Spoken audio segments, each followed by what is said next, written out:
जति नै पूजा आजा गर्दा पनि नफैल्याउने कारण के छ भन्दाखेरि हेर पहिल्यैदेखि हेर यसै तल टाढीतिर चियापत्ती खाएको बाटोतिर नराम्रोहरू जागिरहेको हिँडिरहेकोहरू देखा बसेको छैन। त्यसै कारणले गर्दाखेरि नानीहरू बालाचेला ठुला बाख्राहरू बिमार ग्रस्त रोगग्रस्तहरू भेटै लाग्नेहरू यसै घर तलतिर तल बागानचारीतिर नहिँडी ल्याउनु है।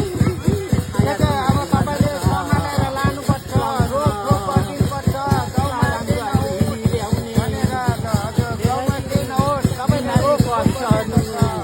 भूमि लाग्दैछ बुढो बाख्रा नानीहरू आज बस्यो घरमा धेरै जोगाइल्याउनु पर्छ। खिरहरू तपाईँले रोकटोक लाग्दा घाम बानहरू नराम्रो नजरहरू लागिरहेको हिँडिरहेको देखाउँदैछ कि हेर भनी लगेको हेर उनी लैजाऊ आफ्नै बालाखाला बालाचेलाखाला राखे राख्दा गर्नुपर्छ। गाउँ पाखातिर गाउँ अँध्यारोहरू तपाईँले बुढा बाख्रामा धेरै जोगाइ ल्याउनु पर्ने हेर यसै गाउँको बालाचेलाहरू सुनि लैजाए लम्दोआ लम्फ्योङ लाग्दुङ न हावा लुम्सोक गौँ न अझै जोगाइ